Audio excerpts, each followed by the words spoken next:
Welcome to the Judgment Free Zone. You've downloaded the Alcohol-Free Marriage and More podcast, episode 67 for November 1st, 2023. Now adjust the volume control so that the sound can be heard in all parts of the room. Recorded live from the cornfields of Central Illinois, you're listening to the Alcohol-Free Marriage Podcast with Matt and Amy. Come and learn and share a journey with two former craft beer enthusiasts who went from daily drinkers to teetotalers and basically never lost their love for their life together. Hey, a freak show! Hello there, children. Welcome back to your weekly freak show that is the Alcohol-Free Marriage and More podcast. I'm Matt, along with the always lovely Coach Amy. How are you, my love? You don't even have the microphone in front of your face. I just noticed this as I asked you the question. I'm like, why does it look weird over there? The microphone's swung around. I hope you're watching that on the YouTubes. That would be worth. If you are watching that on the YouTubes, you are going to enjoy the look on Amy's face when she's like staring off into the distance. And no, you're also going to enjoy this episode and our interview with our friend who also suffers from ADHD. Details, people, details.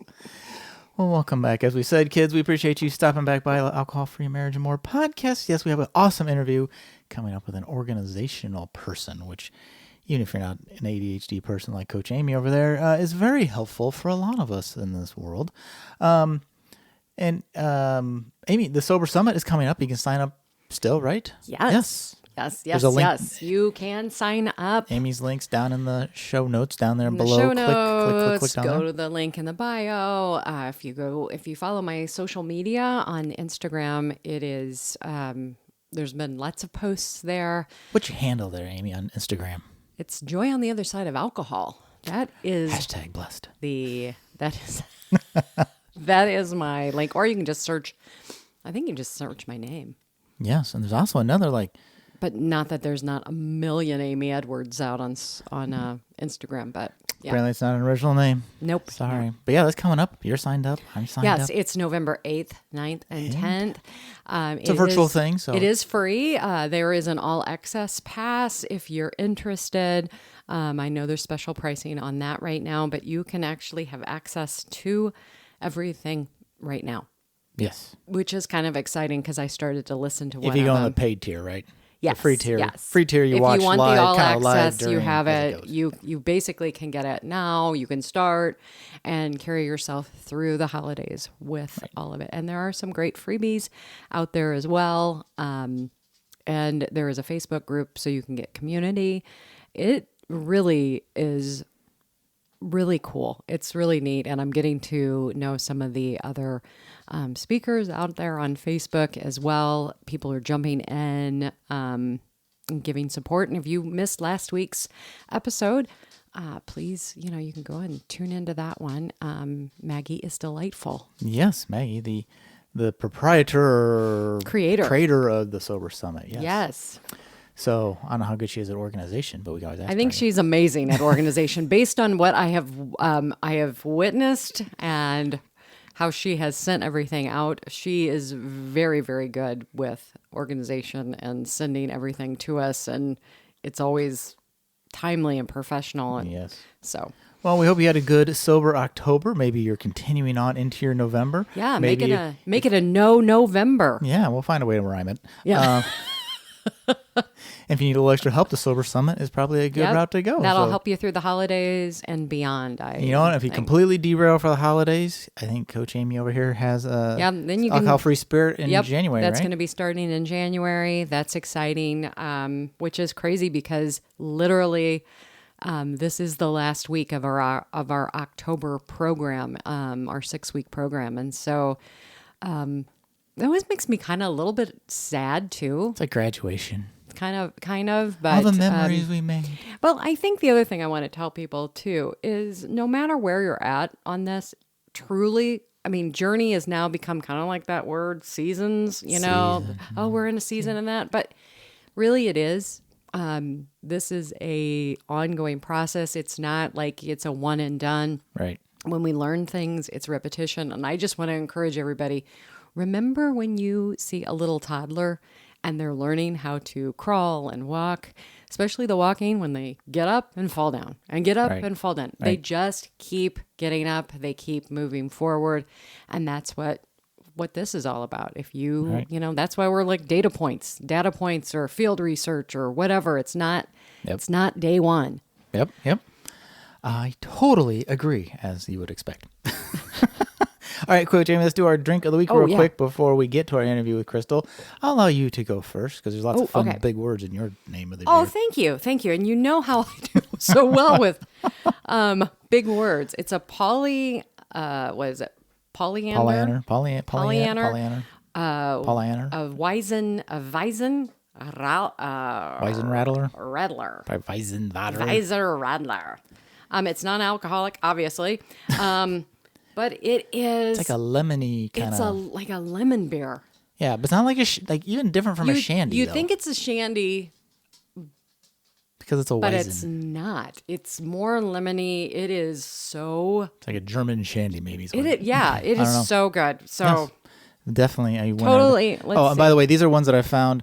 The cool thing about traveling too nowadays is a lot of these beers. Some are just not available here. Some are more regional or whatever. So when I traveled, I found these at the Hy-Vee in Des Moines, This Iowa. is actually brewed in Germany. Yeah, I did not realize, because yes. sometimes things are. German, quote unquote. yeah, they're- yes. Yes. Well, mine is brewed in Kansas City, Missouri, which I was nowhere near any of these locations, but Boulevard Brewing, which is well known for their alcoholic beer. I didn't even know they made an NA beer. This is their Flying Start IPA, which is really good. I love the I like the graphics on there too. the graphic on the can and the blue is really cool. So, if you're on a road trip somewhere, stop in your local Hy-Vee. If you have a Hy-Vee nearby, they always have good non-alcohol options. But stop in your local liquor store or grocery store and see what they've got. You were in Iowa. I was in Iowa. Yeah, I found 4 different beers. I'm walking out with all this. I'm like, I don't need it, but I can't find this at home. And Amy's like, ooh, like this one is really good. I said, good. You'll probably never be able to find it again. Well, here anyway, but we'll see. Well, I don't know about that, because We can ask. I can take a picture and I can say, hey, your Hy-Vee over in Iowa. That's true. You're had Hy-Vee in it? Iowa. Well, the Maybe- different beer distributors. So But maybe they can talk to their beer maybe. distributor. I got a guy who knows a guy. And who this might know a guy can talk yeah. to that guy. All right. Well, I go talk to my guy, Amy. Why don't you tell us about Crystal on our interview? Oh my goodness. I am so excited about this. This is one of our interviews that is going to be a part of them and more. And helpful. Yes, it's so great. We are thrilled today to welcome my friend Crystal Larkin. And she is a professional organizer serving clients in the Bloomington, Normal, Illinois, and surrounding areas. She does, I think, do some consult via Zoom. So just to put that out there.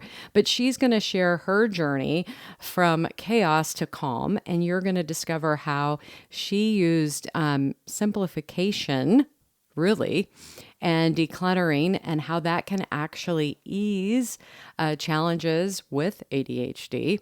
That was something. Or just anxiety in general. Anxiety in general. And Crystal's mission is to relieve individuals who are overwhelmed by their societal expectations of this overconsumption. And she's going to offer practical tips and encouragement, and really, sharing her passion for decluttering. And her business name, I just want to make sure I get this right, is Crystal Clear Professional Organizing. And her motto is declutter, downsize, and organize. And so we hope that you will enjoy this interview with Crystal. Welcome, Crystal, to the podcast. We're so excited that you're here. You are actually local. You are actually from the cornfields like we are. You're just a town or so away over in Carlac, Illinois. And we wanted to talk about ADHD, organizing, and really just kind of jump into your story about, let's say, stuff and decluttering. And let's just talk about your personal story on all of that and how you came to be a professional organizer. Absolutely. Well, thank you so much for having me. I'm glad to be on here. And I will say, when my boys were younger, we had all the things. We had all the toys, all like too much. And I would use the word I was stress paralyzed by all my stuff. It was everywhere. It was too much. My piles had piles. Everything just was out of control, chaotic, and crazy. And it was then that we were building our new home, which we are now in. And I was determined to have less. Every space was going to be functional, have a purpose, have a plan, and everything was going to have a home and be aesthetically pleasing. So it was a big shift for us. And I'd never designed a home, but I did. And we're very happy in it now. And it's been 7 years. But I will say that was the pivotal point for me, to make a change. And it was just a great spot to do that at. So after completely decluttering our home and changing our color scheme, getting rid of all the wood, now we have painted white wood, gray, simple. It became crystal clear to me. That's how I came up with my name. But to me, that I had a gift to share with others. It was then that I turned my passion into my profession, to help others clear clutter in their own homes. So that's like the quick version of that. Yeah. Yeah. And then because you started to do this, you cleared out your clutter. Mhm. And can you talk to us just a little bit about that process? I mean, you're designing a house, but you have this you're paralyzed, like with all the stuff you have. How did you start to say it's time to get rid of this? And let things go. Yeah, Right. let things go. Because that's, I Yeah. think, a huge struggle for people. It is a huge struggle. And I will say I learned I needed calmer things, but I didn't know exactly why at the moment. I needed to live with less. I needed things to be more uniform in color. And I have anxiety. That's not a secret to many that know me, or they're not surprised to be learning that on this podcast. Because I cared too much about other things, and my brain was just too full of information and too full of the thoughts and all the things. And so I needed my environment to be calmer to be able to function and be my best self. So I just kind of made the decision that we were going to live with less. Started selling a lot of the things given to us when we we merged homes, and a family had given us things, or it just wasn't serving us well anymore. And it was so freeing once we started to do that. And I saw space, and I saw it gave me a lot of freedom. And I wasn't so sad. Like, some people are afraid to let go and the sadness that brings. But for me, it was exciting and invigorating, and just like, what else can we get rid of? I bought this, I was just so excited. So that's kind of where it started. Because when I'm listening to you talk about this, were you addicted to your stuff at all? Like collecting at the beginning? That's a great question. I don't think so. I would say I was a garage sailor, and I liked to find the deal and the hunt, and that those endorphins for me was exciting. When I got a good find or something like that, and I thought my kids needed all the things, and I took child development classes. I know they don't need all the things. Like, it's actually overstimulating to them to have too much, and for all the colors and all the things. And so that's kind of where I was like, what am I doing to my kids? Like, this isn't fair to them either. I need to have less options for them, because there's so many, they end up not playing with any of them. And that's not a good environment either. And how old were they when you went through this? Well, I need to be able to do math, but it was 7 years ago, and they're 15 and 13. Okay. Yeah, so they were younger. So yes. did you get pushback from them? Like, we're getting rid of stuff. I don't think so. I don't think, because we used to homeschool as well. So like, I had a homeschool room, and I had all the primary colors, and I just had so much, and I thought I needed it all to be a good teacher to them, and to be present and and all of it is a very big lie that I believed for a long time.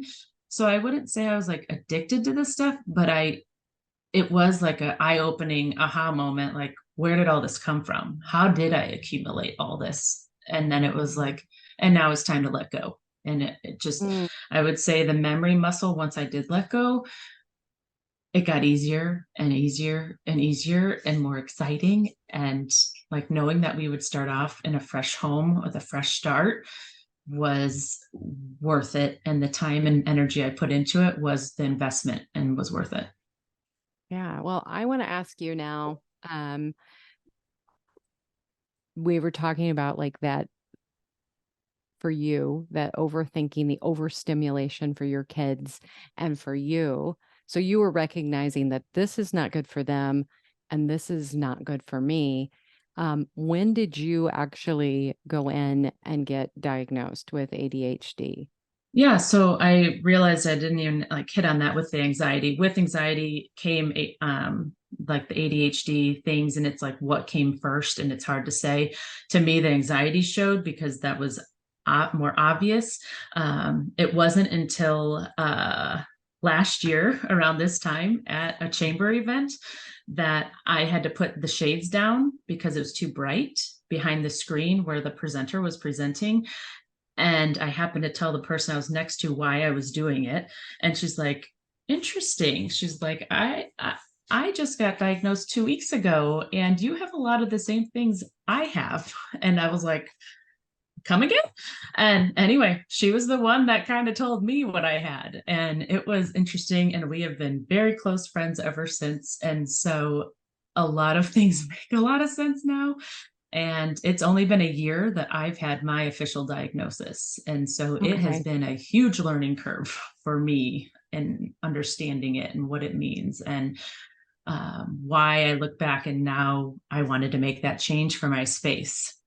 I don't like the color red. Color red to people with ADHD, or at least for me, is alarm, urgent, emergency.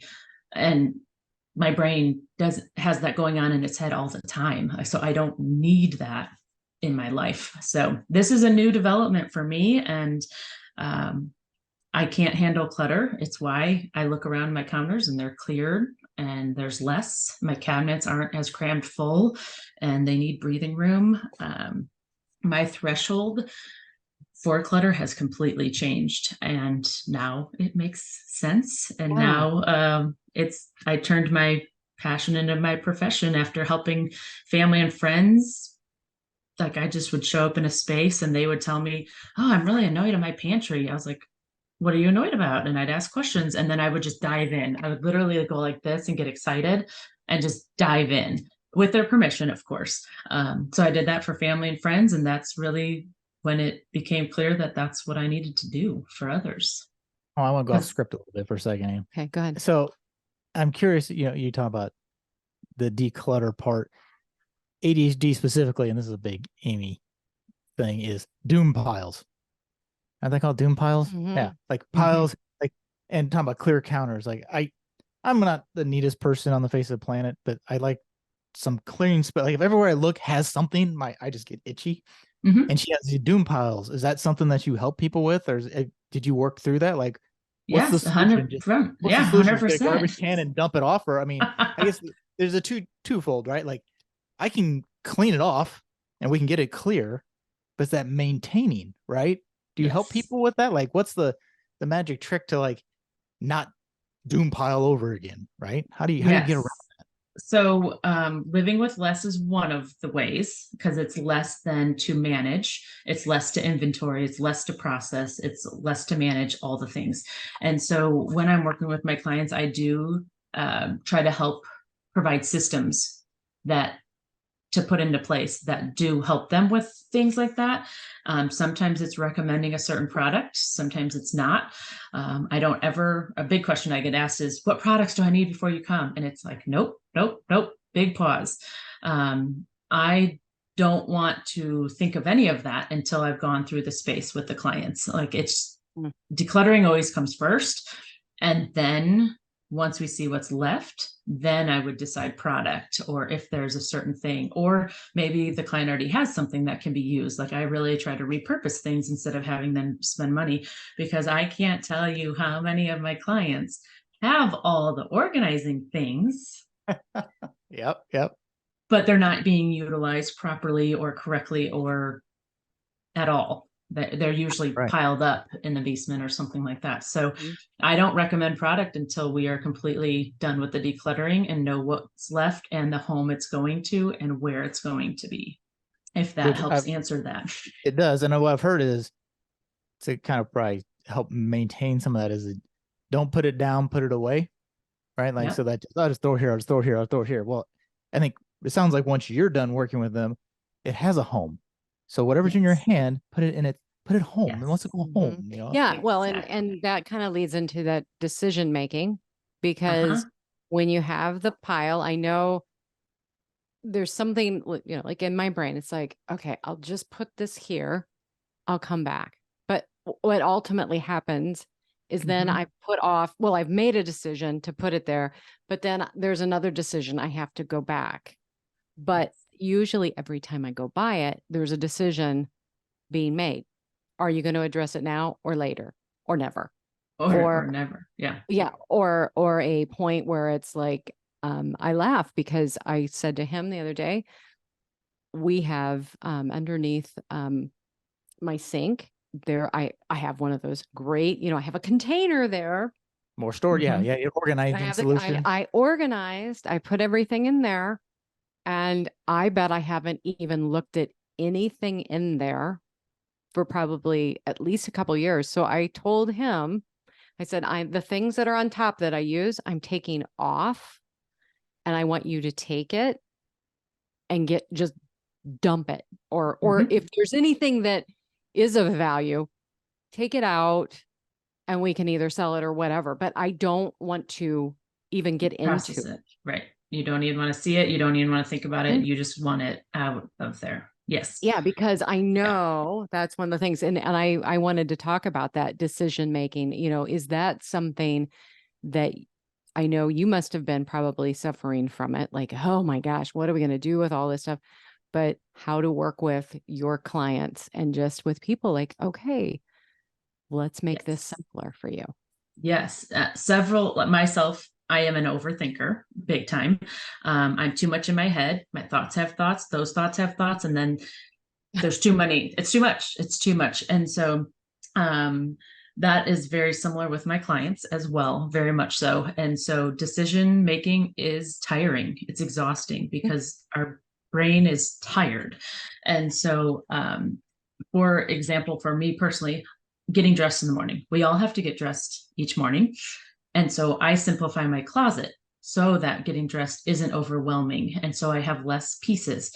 I have more staple pieces. I wouldn't call it a capsule wardrobe. That is lingo for those with really less. I mean, I'm striving for that, but I don't have it yet. But I have simplified big time. I used to be a shopper, like I was the garage sailor or Walmart.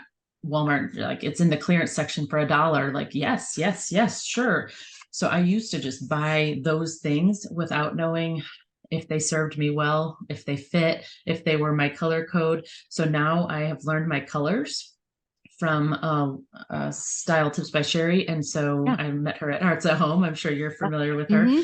So I follow that and put pieces together that way and mix and match with jewelry and things like that to accessorize that are much smaller.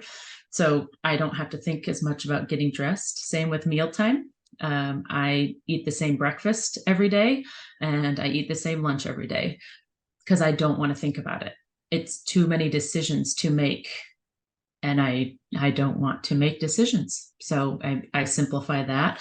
And dinners, we rotate, keep it simple. My husband cooks a lot. And I will say Sam's Club makes really delicious pre-made meals. And so that might be what's for dinner because it's simple and easy. And really what I have learned to do is simplify and streamline things for in life. So that is a big part of ADHD for me and my story and many of my clients. And so I really am hands-on with them each step of the way. we're focusing on a spot, I say I have a crystal clear process. And so each letter means something to me in my brain. Not that they have to think about that, but that's what I'm helping them through. And it's the same process in every space, to simplify even that process. So, yeah. Is the decision thing what keeps a lot of people from, whether they're working with you or just deciding to do it on my own, to organize a spot? Because like if I take like our back room of our basement, which could use some attention, I look at it and I guess part of me sees it as like, well, that's a lot of work. But the other part of me is like, I think you make a great point. I'm going to make a lot of decisions. Like I'm going to think about every single friggin' item in here. I'm like, nope, close the door. So is that kind of a barrier to people even wanting to get started? Of like, I have to look at all. I have to finally face up to what I've created, right? Yes. There's shame in that as well. Embarrassment. I'll go on the shame and guilt.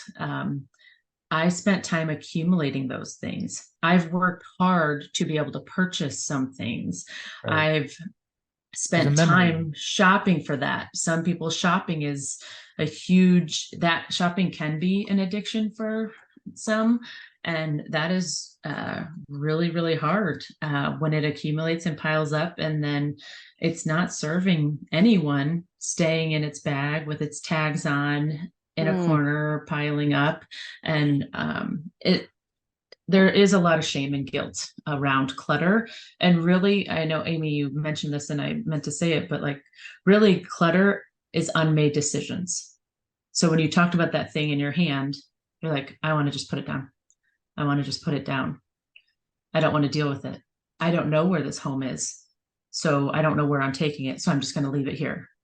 It's unmade decisions is really what it is, which is why one of my biggest things is after I've decluttered a space for somebody, the goal is to take it there right away. Where's the first place you think to look for something? Take it there right away. That should have been the system I set up as to where its home is, if that's the first place that someone thinks of. So we're not just putting it down. We're not touching it more than once. We are processing it in the moment, right then and there. And really, the other big hang up, like you mentioned, is being accountable to it, making the time and making it a priority. So that is really why I have a business. I mean, if everyone did this, I wouldn't have a job. I wouldn't have this as my profession, but it's a big struggle for many people. And actually ADHDers usually really struggle with organization. I just happen to, it is my hyper focus. And so I am focused and I am determined. And so in other people's homes, I'm not overwhelmed seeing the clutter because I know the difference and the benefits it can have once I've worked with them and we've made decisions and I've gotten things out of there, that they can then see that too. Right now, they're in the stress paralyzed like I was 7 years ago. But by having me come in, I'm a neutral third party. I'm not attached to the things. I can guide them through that process and we can make progress. And I always say progress over perfection is the goal, because any progress of things going in the trash that are broken or, that pile or those, I'm going to fix that someday, or I'm going to glue that, or I'm going to mend that. Well, if it's been 10 years, if it's something you are going to do, I let them keep it. And it's an action item for them. And usually I'm working with them more than one session. And it's like, okay, what's that time frame? What's that deadline? Yeah. And then we're gonna decide. And truly, you're a coach. I mean, you go in, you're helping them, because when I'm hearing, the shame and the guilt, I can tie that into, with drinking too. And the end of day decision making. People fall off the train a little bit because it's like, oh, I don't make no decisions, I'll just drink. Yeah, the decision making fatigue, you have all of that, and it definitely all kind of it ties in for a lot of people. There's a lot of us who drank to, like I said, to calm all of that down. Well, then you're sitting there and you're sitting in all of your clutter. Then you get drunk and you buy more crap on Amazon. Then it just adds to I know, it's so I find this just so interesting. And what I wanted to ask you too is, how do you, like you were talking about your process, how do you start that with somebody? What would they do if they wanted to, work with you? And, like, how do you do that whole process? Yeah, so they would reach out to me. We would set up a consult, and I would come into the space. The consult is free of charge at this point in time. Others charge for it. I don't, because I don't want that to be a barrier for allowing me in. They're already being very vulnerable, allowing me into their space and to see their clutter. And so that's what we do. And then they just kind of walk me through what spaces drive them crazy. And then we prioritize that as to what would be make the biggest impact. A lot of my first big client was like, my laundry room. I need my laundry room. And so once she saw what I was able to do in the laundry room, she's like, yes, please. And she hired me for her whole home. And we are still friends, clients today. And but it's a huge trust issue, right? Like it's a big, like they have to allow a stranger to them possibly into their home to see their mess or their clutter or their disorganization. And so I take this very near and dear to my heart. Like I want to take down all the barriers. And so the consult, them getting to know me, trust me, see that I'm a safe, kind, loving person, that I'm not going to make them get rid of all their stuff. They ultimately get to keep whatever they want to keep. But if they hire me, like they hired me for a reason, they shared their goals with me, what they want the space to be. And so, yes, I want to sometimes call myself a professional declutterer more than a professional organizer, because the decluttering always comes first. But once they work with me on one space, we're usually doing multiple areas in the home, for that reason, because they see that they're letting things go. I've been told by clients like, okay, I just went through this space last month. I did not get rid of that much stuff. Now that I'm looking at it, you're here, and now I have 4 large, big contractor bags. It's the motivation to have somebody to do it with. It's the accountability. Like we scheduled it, we made this a priority. They're investing in my services, and they're investing the time and energy, and we're getting it done. Yeah, that is great. Do you consult? You mentioned early on about when you were working on your house about the colors and the, simplifying all that. Do you consult or coach or talk to them about that too, if they're interested, or is that part of what you do? How does that play in? Is that more than just you throw it in the conversation like, hey, by the way, if you got rid of that wallpaper with the paisley print, you might have, So that is a really great question. I love how you picked up on that. I enjoy the staging and design, and I just have that knack. So if after working together it comes out, or they ask my opinion, I will gladly share. I will, if they're going to paint, they're like, oh, I'm going to paint this room once we get it decluttered. Then I'm like, that opens the door, and I do offer suggestions at that time. I'm very careful about that, because I never want somebody to think I'm judging their space, or that they need to make that kind of change. But if they ask and I have an opinion, I will graciously share that with them. And like I say in my client agreement, like this is all inclusive. Like it's coaching, it's hauling the donations away. I even load them up in my van and take them away for the client, because I don't want them to like sit there and still be clutter once they've made the decision to declutter it. And so I haul them away as well. But it is styling, it is staging. Sometimes I'm giving decorations of what paint color, or what color curtains would be better or more calming, or that kind of thing. So I do offer that as well. And that's just my opinion and life. Yeah. I don't have a degree in it, but I enjoy it, and Well, I love it. What is the appreciation that you hear back, or what are the reviews, as it were, that you hear back from clients afterwards? Like, I'm so, my life is so much more organized or easier, or I'm so much less stressed because I've done this. My ADHD, maybe you do have ADHD, is more under control because you've given me systems and truly helped me organize. What kind of feedback do you get? I assume you get that feedback, right? Yeah, all of what you just said. Like I worked with everything, all of it. I had a client that I worked with a couple of years ago, and then another, and she's like, after our session, thank you, thank you, thank you. Hours later, thank you, thank you, thank you. I can't, I'm so much freer now. I feel lighter. I feel like I can breathe in my space again.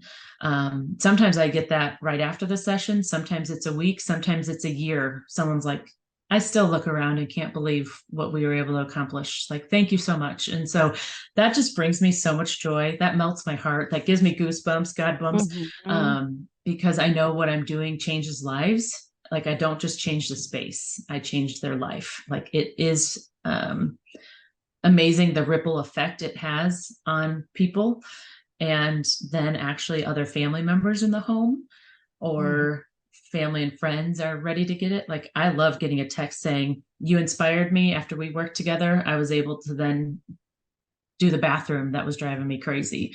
So my job, my goal in every home is to work myself out of a job in every home.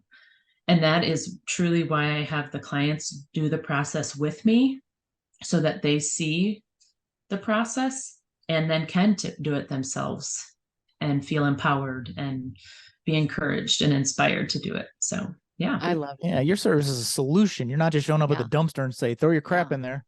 No. Love Yeah. I try to provide the whole, there's a lot of coaching. There's some counseling in there too. Yeah. I mean, because a lot of, it's interesting. I have my degree in family and consumer science, family relations. And so I never thought I'd be a professional organizer when I got that, but I have dealt with conflict in the home. I've dealt with trauma. A lot of clutter is sometimes trauma related, grief, loss, loss of self, what they used to be, their old self is what I call it. And now they're in a different season. Sometimes it's transitional. And I've really trained, like I trained for this in a way, and I'm just thankful that this is where it has led. I love that. I wanted to kind of talk a little bit now about, the motivation to help other women. Our culture expects everything of women now. Like, we have to do everything. We have to be, we have to put it all together. We have to be the perfect mom. We have to be the perfect employee. We have to, all of these things. And I want to know how you work with women in your organization, with organizing, because I think what happens, I know at least for me, there's hot spots, and I would call them hot spots in our house. It's like, I can't do this, and I'm doing everything else. I just shut the door. Yeah. What society has put on us and the pressure we also sometimes put on ourselves is too much. And I kind of say it like this, like, I am not a hairstylist, so I would go to a hairstylist to color my hair or do my hair. If I was in legal trouble, I would hire a legal professional. Like, that's a professional service. If I didn't like cleaning or physically wasn't able to do the cleaning, I would hire a cleaning person. Like, this is a service just like that. And I think when people think of it in that realm, then it's like, oh, okay. And some don't even know it exists, to be honest. Like, that's part of it. But once they do, it's like, there shouldn't be any shame and embarrassment in hiring a professional organizer to help you with your clutter or disorganization. Most of us are very kind, loving people that really want to help and make a difference in your life. And there no shame, no blame. And I think some people are like, oh, I'm sorry, I didn't clean before you came. I'm so sorry. No, my job is to create less stress for you, like less stress, like you're not supposed to stress. And really, I want to see everyone's space, how it is and what's working and what's not working. But I know how overwhelming it can be with clutter. And so if I can help women with that, I personally just have a natural ability to see through the clutter and find organization solutions that work for others. And what works for one person doesn't work for another person. But I just personally, as I've already talked about, know the benefits of clutter-free spaces and the impact. So if I can help my clients, I want to do that. And I'm going to share this real quick because I think this hits home with this. This was what a client posted on her Facebook page after working with me. I treated myself. I've always struggled with starting a project and not being able to finish it how I want it. I also just didn't know how it might work best. Crystal Clear professional organizing has been amazing. Life has always had a way of making me feel like I am a terrible housekeeper, a failure as a mom for not setting a better example, like I was bad at time management since I never had time to keep the house. I realized that it was okay to ask for help. I always do better with some guidance. Crystal has provided me with the guidance to move forward and understand my worth. Who knew that decluttering could do that? Wow. I mean, that That's- speaks for itself. That is Yeah. why I do what I do. And I don't ever, like, that breaks my heart. I don't ever want anyone to feel that way. And I really don't, when we're working together, or ever want. And so, like, that is why I do what I do. And that is why I work with women to help clear clutter, because Yeah. no one should feel like that is their worth, whether they keep the house or not. I mean, I will not be making meals from scratch. Like, that's not my gift. But give me give me clutter and I could make a difference. So Yeah. Do you help coach? So I love that, you know, you're the ladies' response and helping the ladies, but you have to be honest, right? Clutter is a team sport, right? mhm. Like any clutter in our house didn't come just from Amy. Didn't just come, you know, our Right. kids are older, so we have a lot less clutter. It makes it a little easier to manage now. That doesn't mean we have legacy clutter, right? You know, do you kind of coach the family too, or do you provide the lady or gentleman who hired you tips to how to coach the family, right? Because it's not fair to put it back on mom. All right, mom hired Crystal to come in. We're all nice and organized. Now, mom, it's your job to keep it. It's not all on mom, right? So do you give them tips or coach as a family unit? That is a great question as well. Typically it starts with women. Women are the ones that see it, or might be in the home more, or might be the one in charge of, keeping things organized and things like that. And so I have worked with men as well, and I still have some clients that are male. Um, what I say, it's a very delicate thing. If it's a female that reaches out to me, they are the ones frustrated by it. They are the ones annoyed by it. So we're going to deal with what they can process. So once we do that, then that's where I kind of mentioned that ripple effect. Like, oh, well, okay, now I want to work on my clothes and my side of the closet, or I want to work on my storage stuff, or this and that. So what I say is, you can only do your things unless the spouse has given permission for us to work on the other person's. Some have that say and some do not, and I respect that, and we don't touch it. But it is, then sometimes they hire me and their kid is around, like, hey, I want Crystal to work with you. And then I work with them through the same process that I helped mom with or helped dad with. And then it has to be their idea, though. It has to be their idea. And so I don't ever push decluttering on other people's things. I always focus on who it is that reached out that is being bothered by it. Because even if, say, it is a husband telling a wife, like, you need to declutter. If it's not the wife's idea, or they don't have the desire or want to, that's a huge barrier. We're not gonna make the progress they want to see. They have to be in the right mindset. Mindset is huge. They have to be in the right mindset for a change and be willing to let go.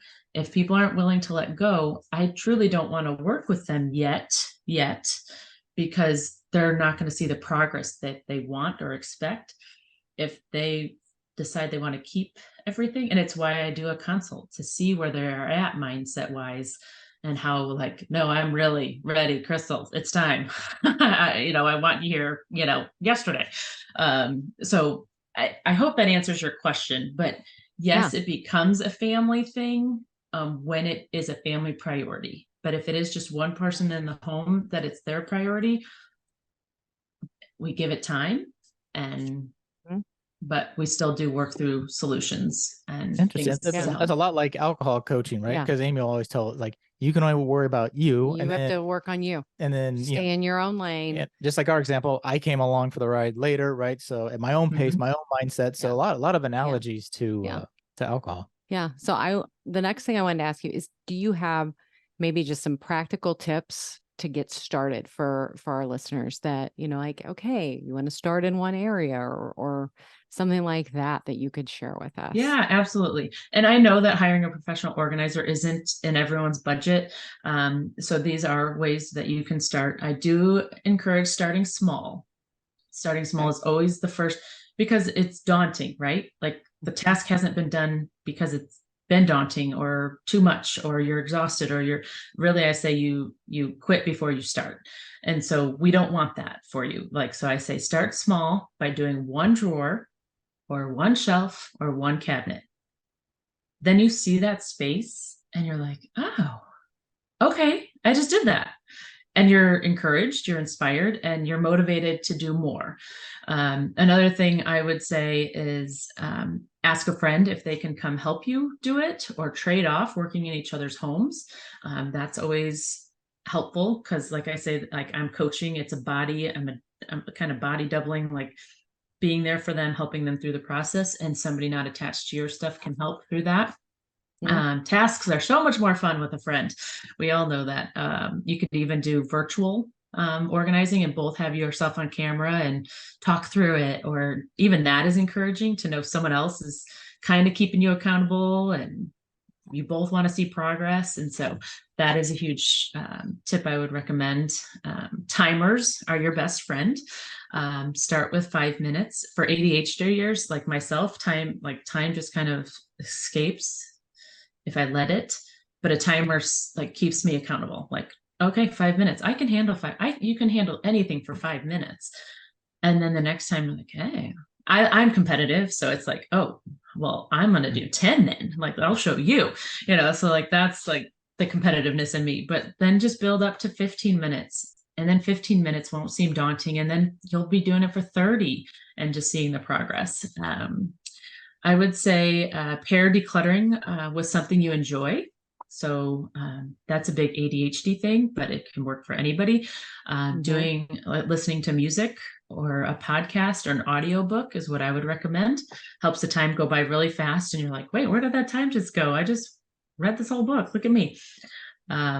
This is the competitiveness, and make it a game or a race to see, like, if you want it to be a family thing, go, who can find 5 things the fastest from your room? Go work on that. And it's amazing how incredibly fast kids will work. When the other way I like to help clients frame this in the mindset is think of how you're going to be blessing others. If it is not serving you well in your space now, and it frustrates you, or you get annoyed at it, or you roll your eyes and you just close the door and don't start, think of how you can bless others by bringing it to a thrift store, or just blessing others, however you see fit. For me, donation centers work because I usually have large amounts in my van that I need to get rid of so that I can cart my kids around. Remember progress over perfection.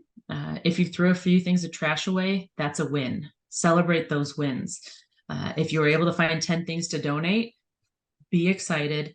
Don't be like, oh, I didn't find 20. It's like, no, be excited you found 10, because the next time you set your timer to do it, you'll find more things. And really, I would say limit the amount of things coming into your home to begin with, because you'll have less that you need to process and go through. And and when you, like, I love that. So that little part right there, like, you have people who to limit, like, do you have questions that you have them ask themselves, like, when they're going to buy something? Do you have anything like that, like a tip for people, like, if they're like, oh, I'm going to go buy this, and then next thing you know, they're back like where they were at?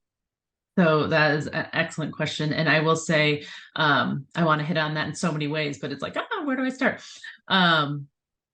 So when decluttering happens, you know where things are, and you won't end up buying duplicates. You won't be at the store saying, oh, I don't have that. Oh, yes, I do. And I know exactly where it is. And so that's where I say, yes, decluttering is an investment in your time and your energy. And if you hire me or a professional organizer, and money, but you really, truly are saving money in the end, because you're buying less. you don't have 5 of the same thing stored up in different areas, because you know exactly where things are. And to also answer your question, I have clients that are like, I have what would Crystal do in my head every time I'm shopping or I'm online purchasing something. And so I will get those texts as well. Like, Crystal, you'd be so proud of me. I had 7 things in my cart and I didn't buy anything. It's like, yeah, you're learning. Yeah, you're winning. And Yes. and I love how you said, like you're going to bless someone else. I mean, I have a table and I'm going to go by this thought right now. Matt, we're going to bless somebody with that table that I'm sitting there going, I can't get rid of it, because guess what? Next year, somebody might need it who's moving, like one of our kids might.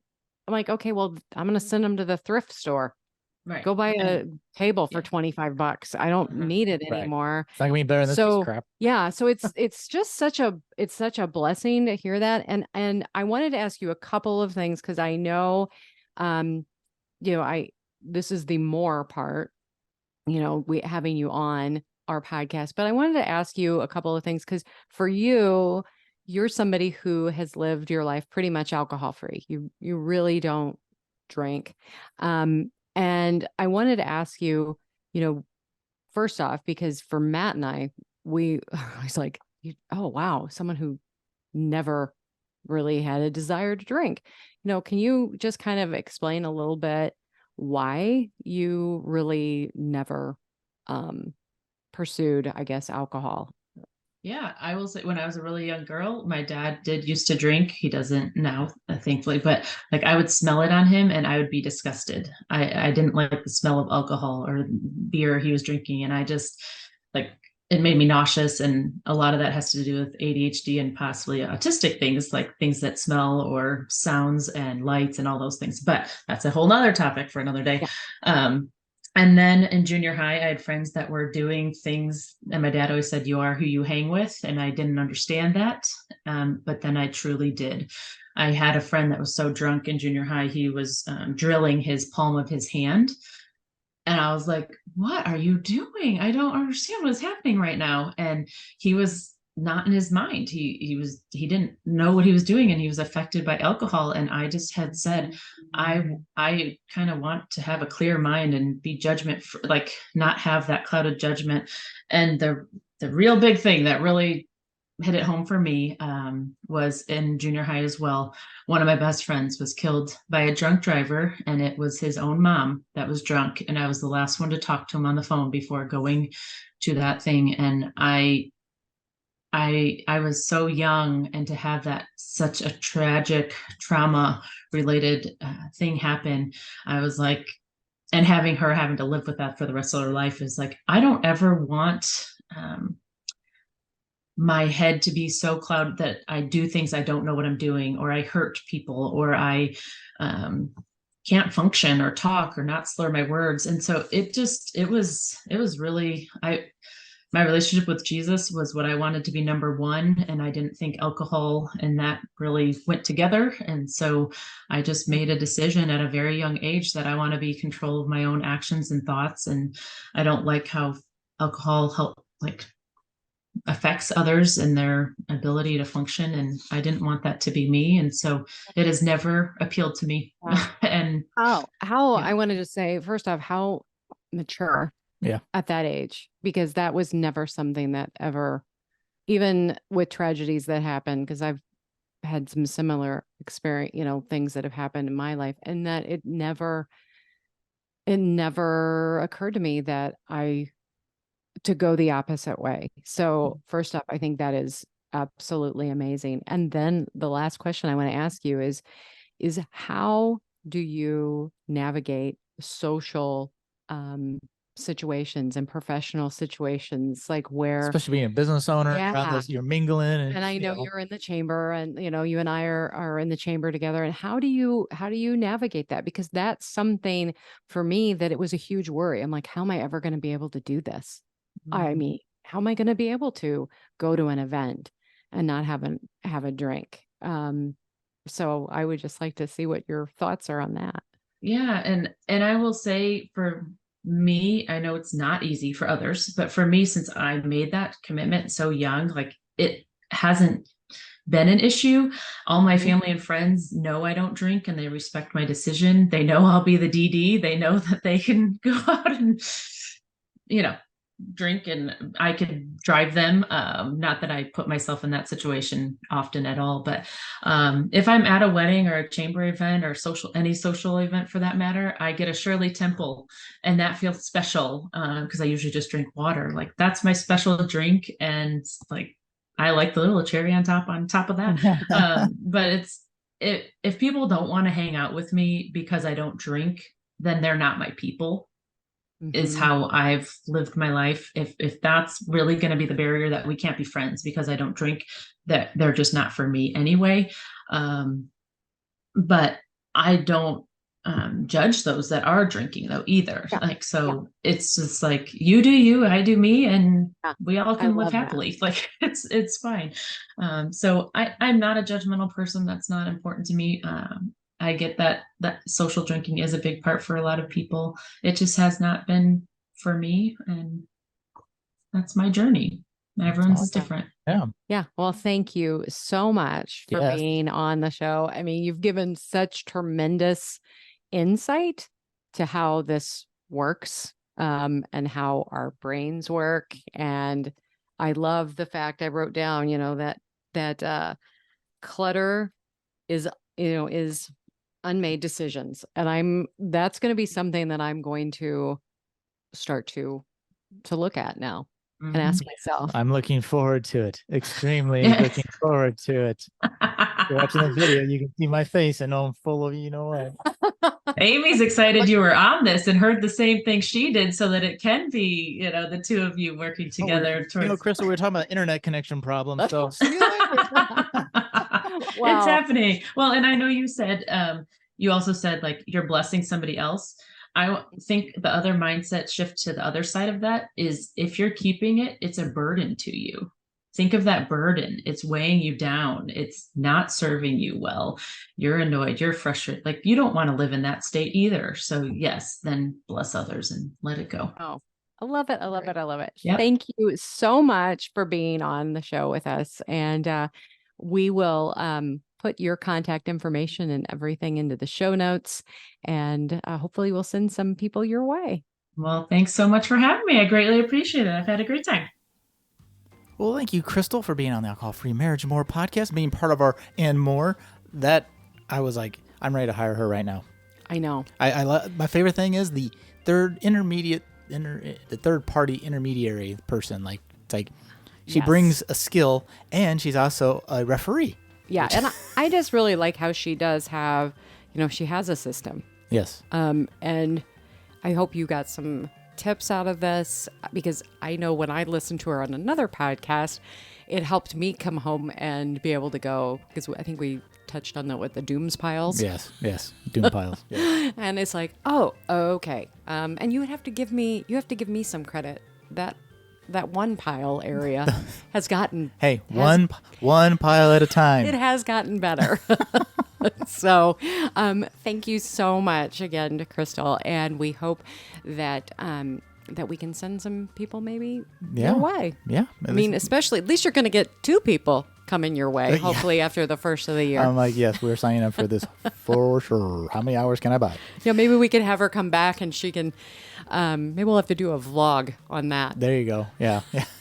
We'll vlog it. Can we get a discount? Because we get tens of viewers on those. So, all right, kids. Well, thank you for joining us this week on the Alcohol-Free Marriage and More podcast. We'll be back next week with another fun-filled interview.